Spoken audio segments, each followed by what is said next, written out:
much for joining our session today. We're from the Orange County Library System, and we are really excited to be here with all of you. Oh, my computer keeps wanting to fall down, and I'm going to make sure that doesn't happen. I'm sorry. But before we start, we do just want to introduce ourselves. My name is Jen Schock, and I am the Youth Outreach Coordinator. My pronouns are she, her, hers, and I work in the Youth Services Department. And you can find me downtown at our main branch, which is the Orlando Public Library. Hi everyone, my name is Lydia and I am a youth program specialist with the Orange County Library System. I, like Jen, work for youth services, but I am located at our Winter Garden location. And so the goals for our session today are really for you to learn something about social and emotional learning that you can begin to share with the kids at your home. We also want you to feel more confident using social and emotional learning in helping your children as they learn.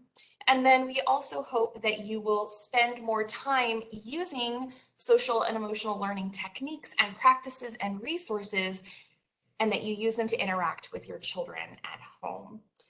So we're going to go ahead and jump in, but before we get started, we just wanted to share the working definition for what social emotional learning, or SEL, is, so that you know how we framed our thought process on putting this together for you. So social emotional learning is the process of developing the self-awareness, the self-control, and the interpersonal skills that are vital for your kids to have success in school and work and life.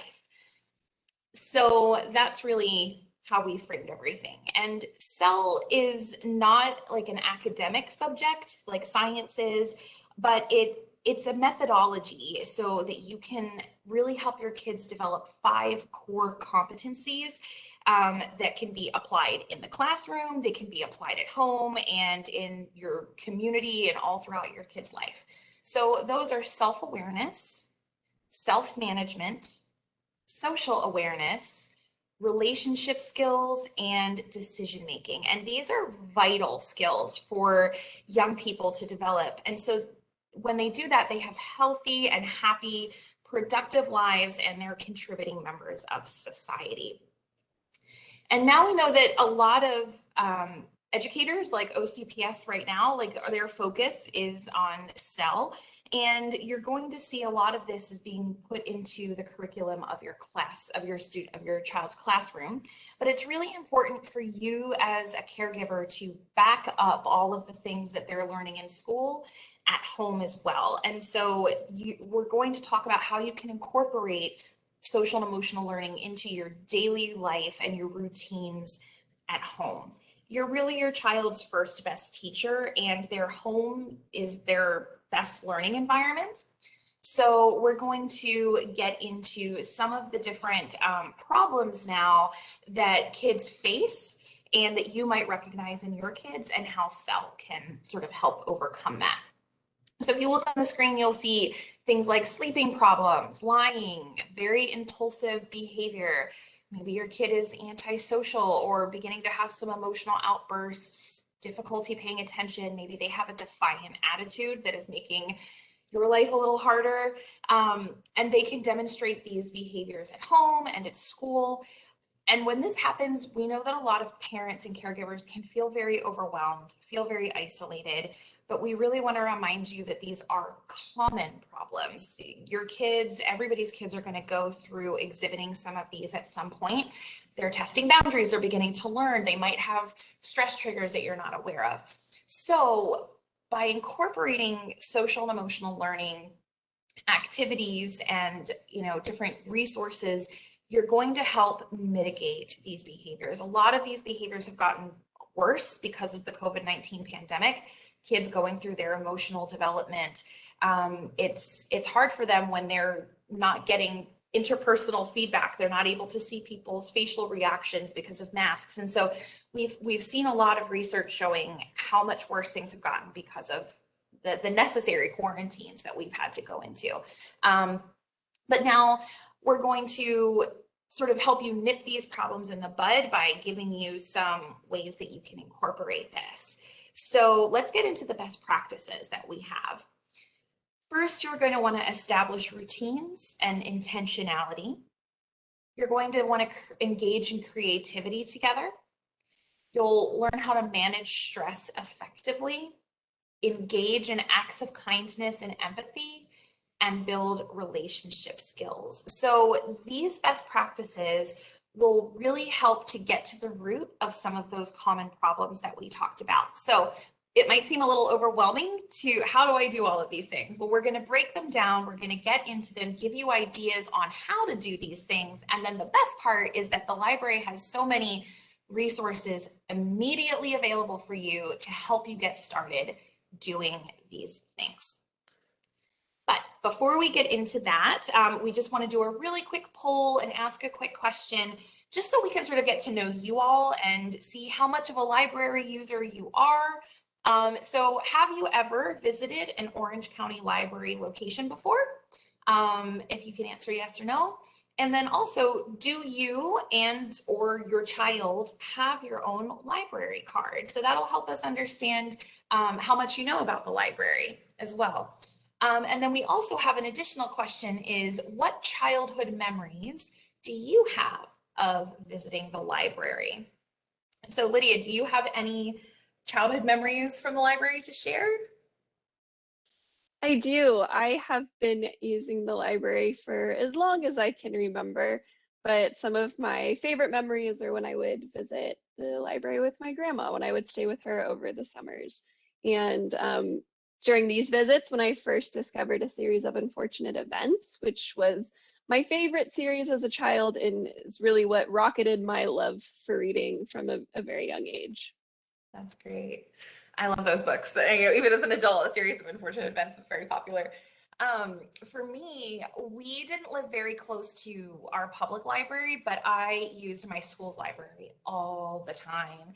And one of my most like powerful memories of the library as a kid was I had read The Bridge to Terabithia for the first time, and that's like a real coming of age story. And it's the first story that I had ever really read that dealt with the death of a major character, and it was very shocking and very unexpected, which can happen in kids' lives. And so I remember I was in tears, and you know, because the librarian had helped me pick it out, because she's like, oh, if you like the Chronicles of Narnia, they talk about Narnia in this, like you'll like that. And it was it was really powerful, and I came back and I was in tears and crying, and you know, I just remember that day very, very clearly. So yeah, so I guess we're gonna move right on and jump into the next session, and I'll turn it over to Lydia, or the next section, and I'll turn it over to Lydia. So we want to start by getting into talking about the best practices that Jen mentioned just a moment ago. And the first one that we want to mention is establishing routines and intentionality. When you assign a child consistent responsibilities, they really start to take pride in completing tasks. And this can be started from a very young age. It doesn't have to be difficult tasks.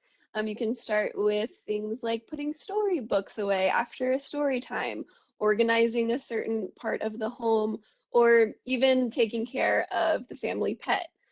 All of these simple activities help children learn self-management, which is one of those practices that Jen mentioned earlier, and it helps them to develop strong decision-making skills. Setting goals is also another important part of this best practice. It's another great tool to establish self-management. It really encourages children to build towards their future, whether that be the short-term future or the long-term future, because it motivates them to take small steps or big steps towards achieving milestones. And social and emotional learning really helps build a mindset that encourages growth and positivity. Like I mentioned a few things earlier that can help this, but some more tasks that can help support routines and intentionality are allowing children to decide how they want to organize the books that they have, whether that be books that you own or that could just be the books that you rent from the library and bring home. It can also look like creating a daily reading log to track the books that you read together as a family or that they read on their own. And it can also look like setting a weekly day or time to enjoy story time together as a family. And so now I want to just talk about some of the library resources that can help support you in these efforts. And the first one that I want to mention is Beanstack. If you've been around the library at all, you may have heard about Beanstack already. We like to encourage readers of all ages to engage with Beanstack. It is a fun and easy way to track your reading minutes and to keep track of the books that you're reading online. You can access fun activities and challenges, and you're rewarded with badges along the way, which is a great little reward system that's built in. You can get signed up with Beanstack by visiting the link on the screen, ocls.beanstack.org, but you can also download a free app, the Beanstack app, in whatever device you use. And next, we want to talk about story times.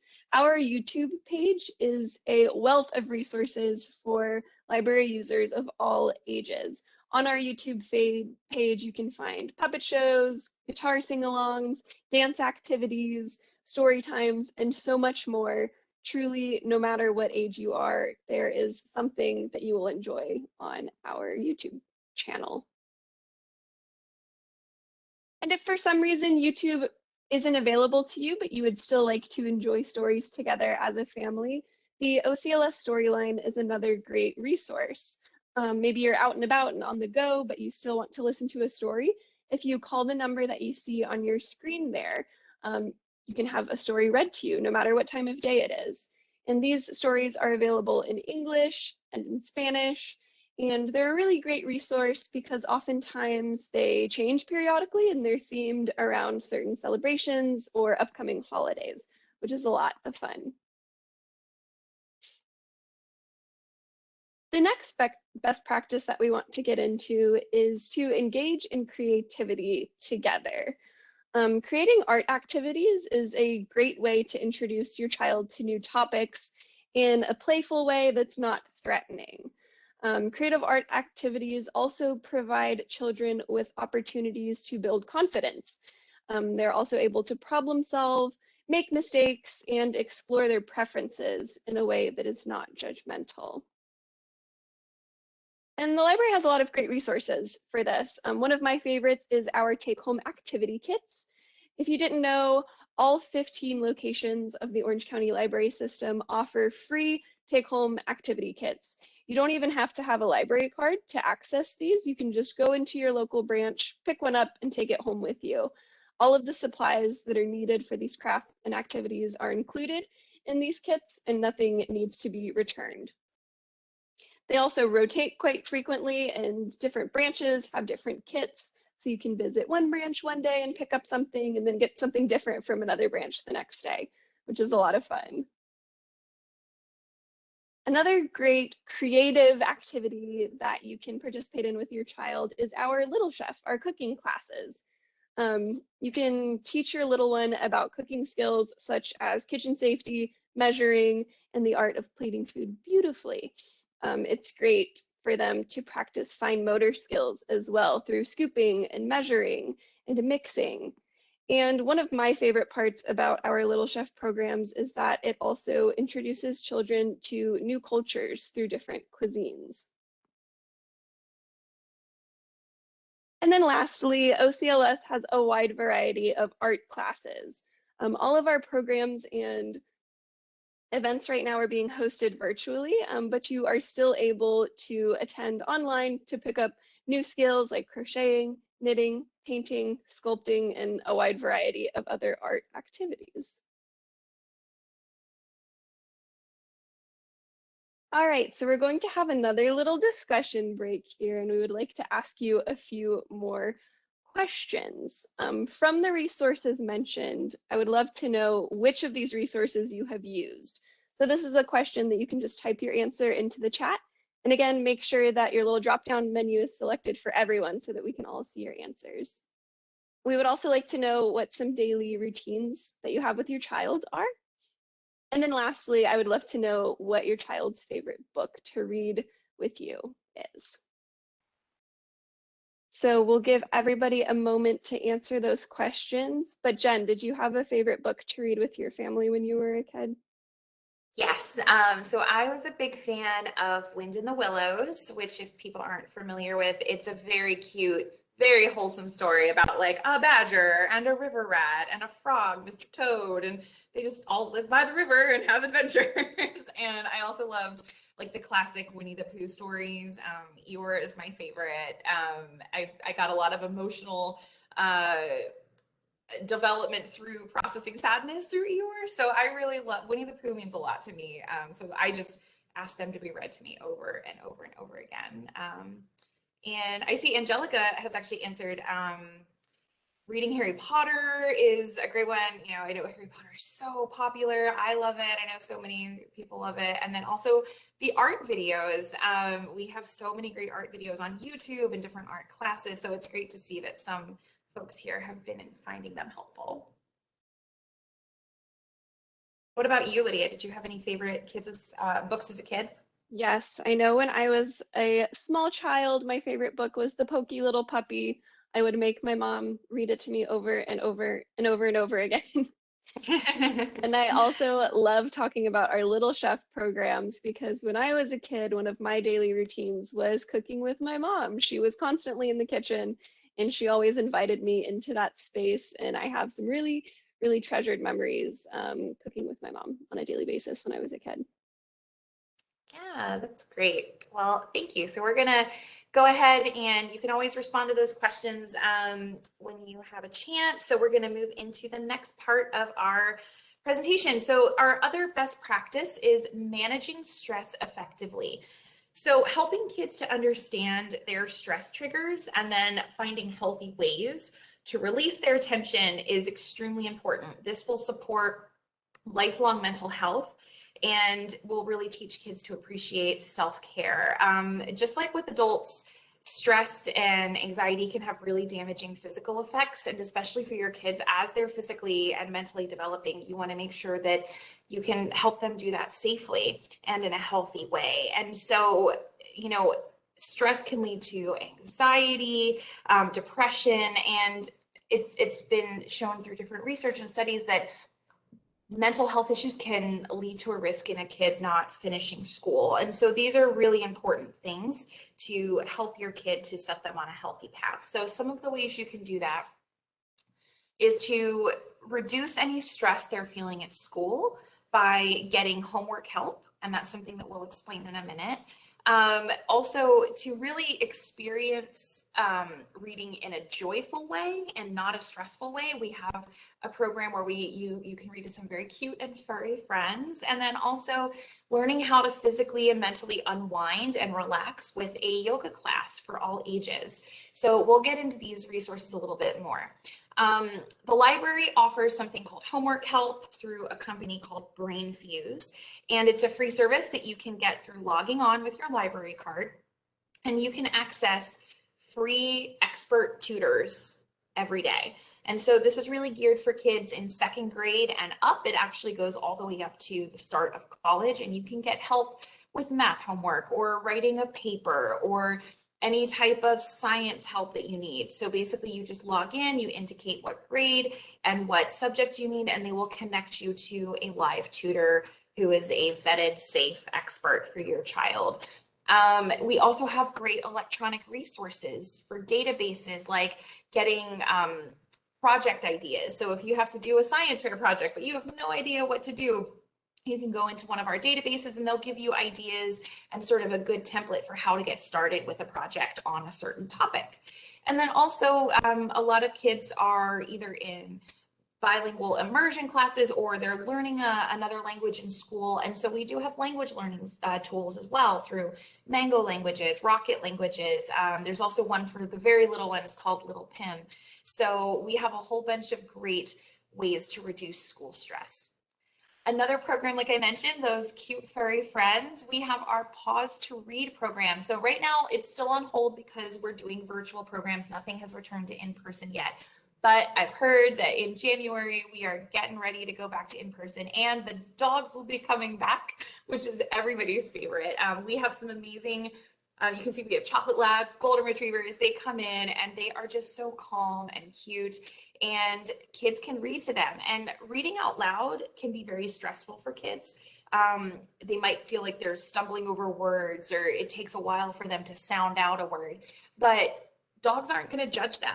They're just going to sit there and look cute and snuggle up to them. And there's a nice calming physical effect of being around a dog, petting a dog, and getting to see them interact. It'll give kids something to look forward to when reading, which is really a great thing. And then finally, like I mentioned, we have yoga. We also have Pilates, and these are available online. And so you can just pull it up through YouTube or through a live class, and you can learn how to unwind through breathing techniques, release some of that physical body tension through different stretching. And it's nice and easy for everybody in the family. And so this is one resource that I really recommend.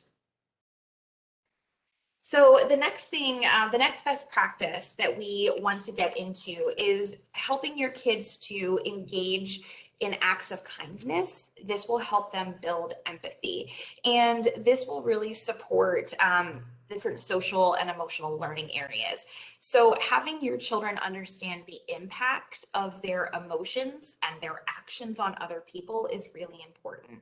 So these different activities that we have will help your kids understand the act of listening well, conflict resolution, collaboration, and fostering kindness towards people. And so as caregivers, you can help your kids learn empathy by setting a good example. And if you need help giving your kids situations to do this, we have some great ways for you to do that. So right now it's November, and we have a Veterans Day program.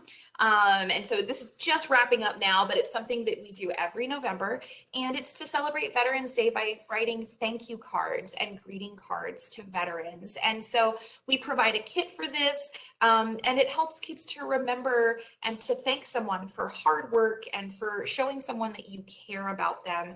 This will help them build empathy and connection with others. Something else we have coming up in February is Be My Neighbor Day. We did this last year and it was super popular. And so Daniel Tiger is a very famous character for kids. He's an offshoot of Mr. Rogers' Neighborhood. And so it's a great show now that teaches kids what their role in a community is, how to be kind, how to be polite, how to have good manners. And so we have different activity bags that your kids can come pick up, and it will give them abilities to write thank you cards again and greeting cards, and really understand how to treat people with respect. So keep an eye out for this. Again, it's happening in February. And then also, it's really fun. We know we encourage you to read with your family. And so you might read adventure stories or silly stories, but it's also important to read books that focus on deeper life issues. So we have put together a book list for all different age groups, for the very little ones, kids, teens, and even for adults, that delve into these topics of kindness. And this is an easy way to discuss good gestures of goodwill towards others. And then it's an easy example for kids to model. If they read a story and through that story, they watch a character make friends and then maybe get into an argument and then figure out how to resolve that conflict, or just learning how to surprise people with nice little goodies. All of these things are important to add to your reading list. And so that's why we've put this together for you. Even the smallest actions can have large ripple effects. And so this is something that we encourage you to do, and we'll provide that book list for you as well. Relationship skills and building those are really important to maintain meaningful connections across a lot of different things that appear to be barriers in our world. We live in a very diverse world, and so sometimes we don't know how to approach issues of race or different cultures. Age gaps can be something difficult. Not everybody knows how to talk to their elders.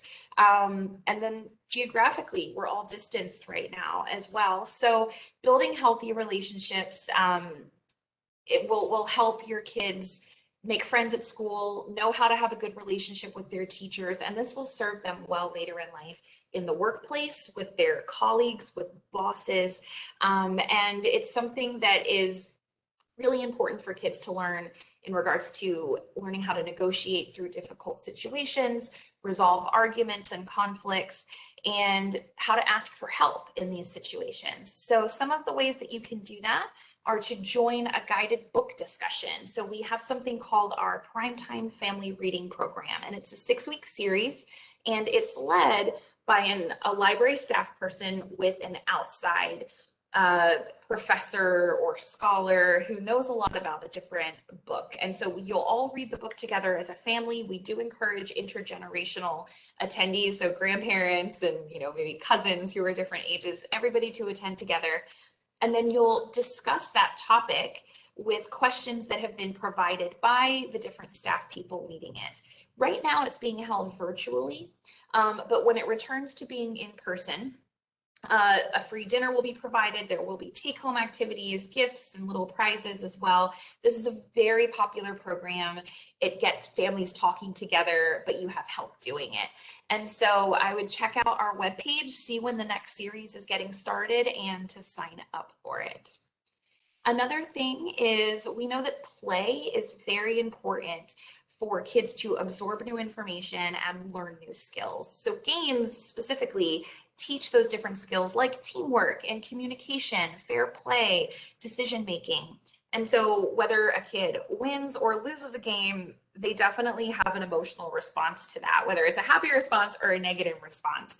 But those are things that they, in a game setting, they can get help working through. We've all seen a kid throw a temper tantrum where they want to just leave the game, or maybe they're really happy they won and they gloat and they start to be unkind to somebody else. So these types of good you can set good examples in these safe game settings. So the library has these. We offer Dungeons and Dragons, which is a fun, imaginative, collaborative game that really gets kids, thinking and decision making. And then we also have things like Pokemon and drop-in chess, where you can learn strategy and critical thinking skills. So definitely check out the different games that we're offering right now virtually, but then we will return to in-person games as well. And it's a fun, safe environment to practice some of this relationship building. And then we also encourage you to join one of our language classes or our conversation hours. And this gives you the opportunity to really make friends with people from all over the world who happen to be your neighbors and live in your community. And so when you talk to somebody from a different culture who speaks a different language, you gain new perspectives from them, and you learn how to creatively communicate, and you really get to meet people who will challenge you and open your mind to the world. And so if you're trying to learn a language, we have conversation hours that you can go and practice your new language skills, or you can help somebody by speaking your own language and helping someone who's trying to learn that. So we have Creole Connect, we have the Learn a Language program, we have an English conversation hour, a Spanish conversation hour, and all of these different programs are a great way just to meet new people, have nice conversations, and feel a little bit more cultured and do a little bit of world travel without actually having to leave home at all. So I encourage you to look those up. So let's get into a little bit more of a discussion. I'm curious to see if anybody here, if your kids log any of the minutes they read, whether it's daily or weekly or during a summer reading program. So does your kid log the books they read or the minutes they read? And then also, have you ever gotten an activity or craft kit from one of our library locations before? We'd be interested to see if any of you have picked those up. And then also, if you can let us know, what games does your family enjoy playing together? I know that you might have some that other families don't know, and so you might be able to give another family some good ideas. So please, if you're going to respond, make sure to respond to everybody with the drop-down menu, and we'll give a second for people to answer. So Lydia, do you have any games that you enjoyed playing with your family when you were growing up? Yes, I have a couple older siblings who I was always trying to trick into spending more time with me when I was a child. So I would always suggest Monopoly because then we would spend hours and hours together.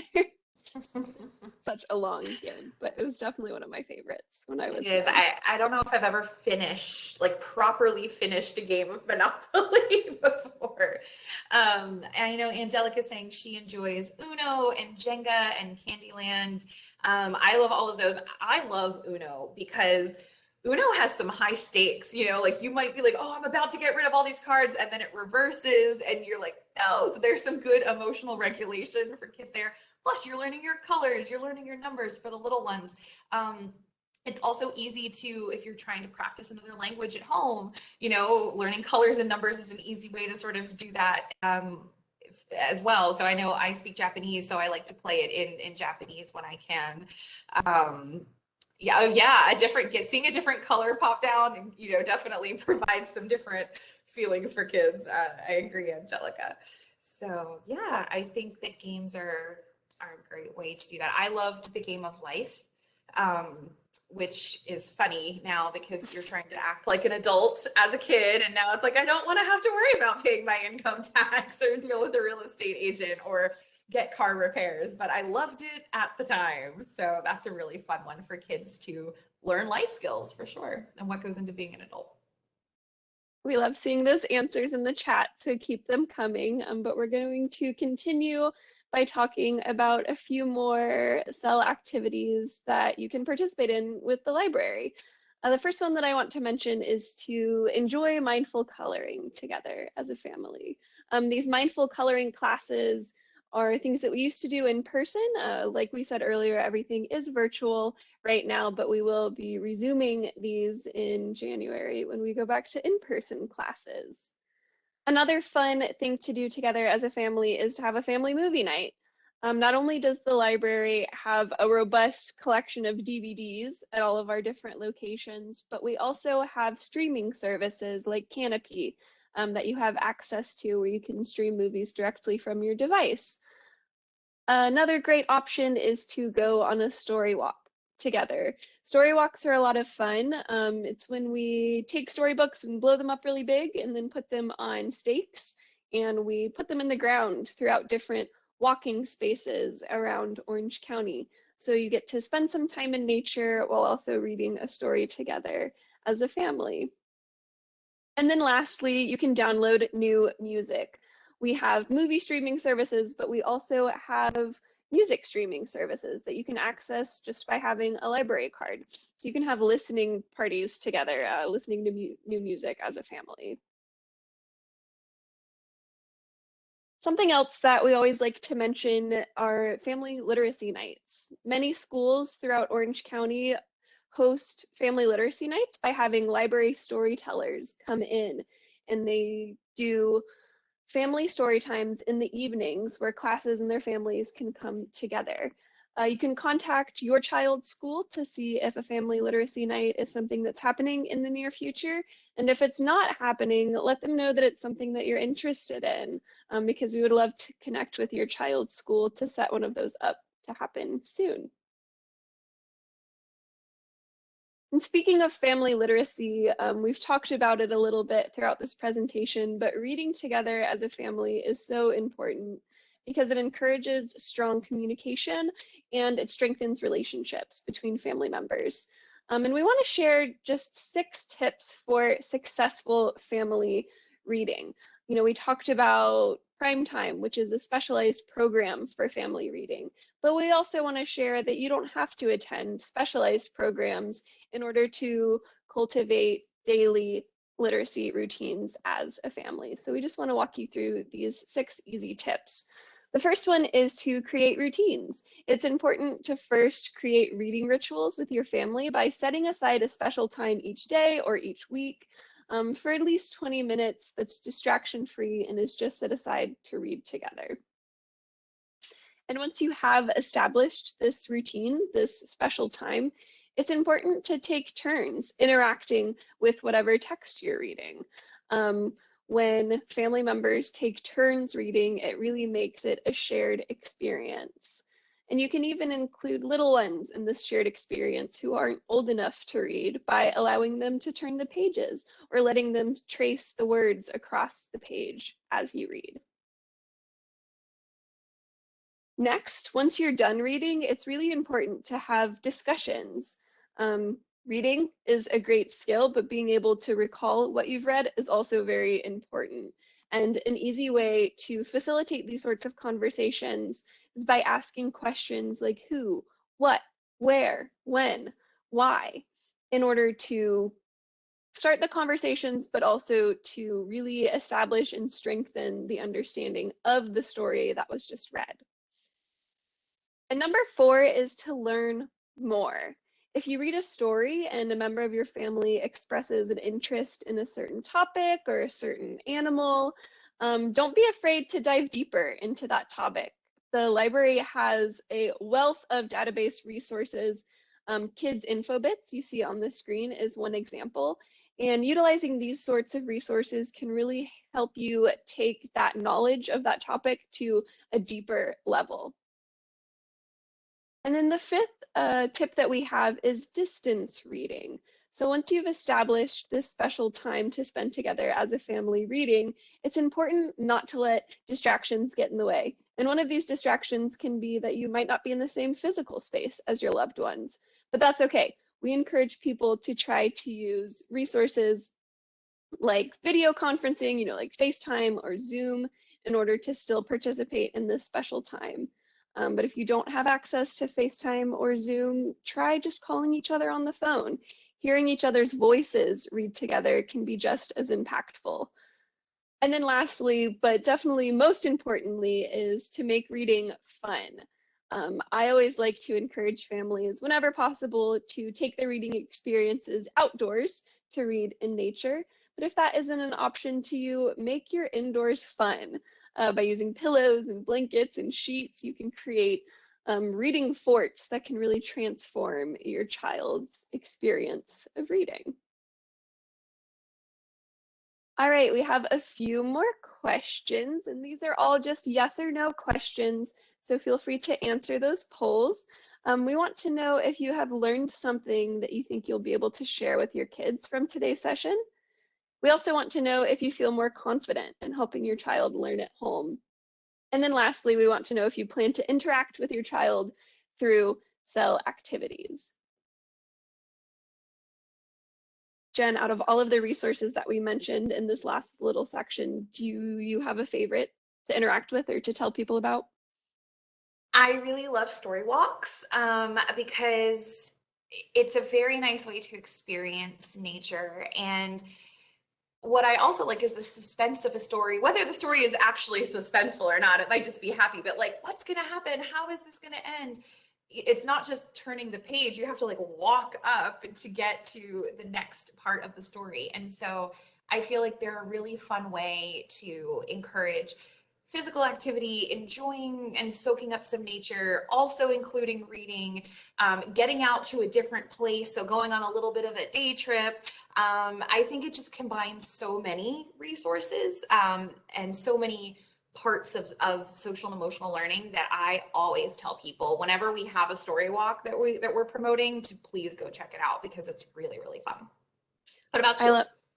Yeah, I love story walks as well. I'm very partial to our take-home activity kits, which I talked about a little bit. I just think not only are they fun family activities, but you can really experience a wide variety of them because I know that library staff members all across the county, it's a great way that they're able to express their creativity by creating these kits.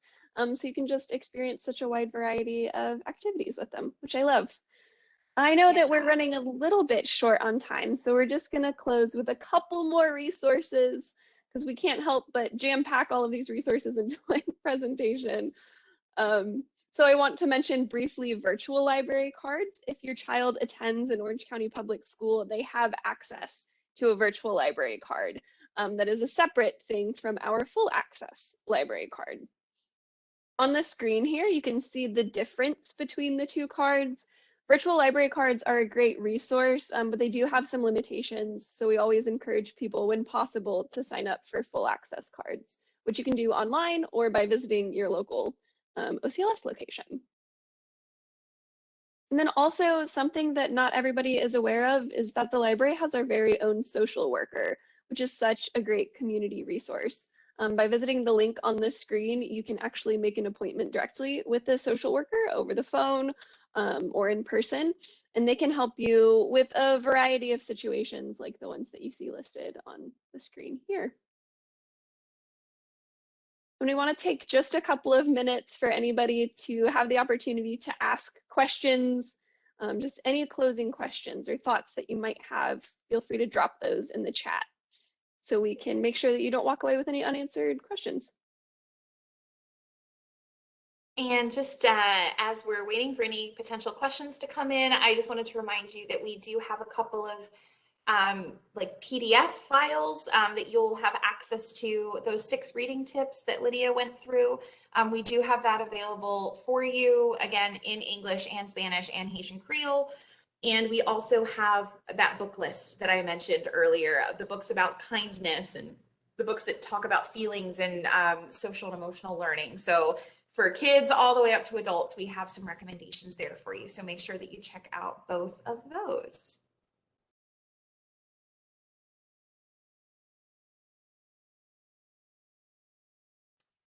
Well, I don't see any questions, but we are always available if anybody wants to talk to us specifically, or just, go to your local library, walk in, and we have so many great staff members who are happy to talk to you about how to get these resources into your household. So Angelica did ask if the handouts will be emailed.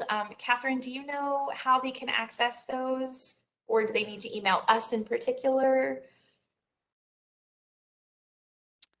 I don't know how they will be accessing them, but I can find out for you. And then we'll have information posted as well on our YouTube channel and throughout social media for our participants so that they can have access to all those resources. So we'll be posting that information. Okay, and I did just put my personal email in the chat, and I think Lydia can too.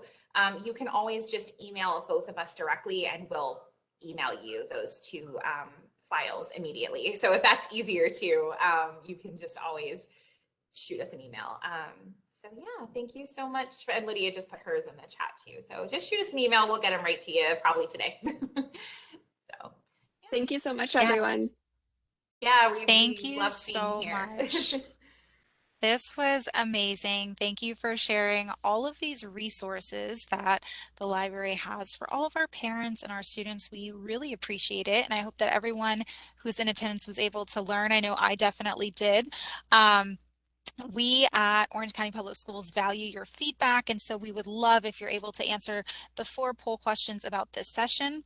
We also want to let you know that a recording of the session will be available on our OCPS Families YouTube channel, and we're going to go ahead and place a link to that channel in the chat box so that you have access to that and that you can follow up on that as well.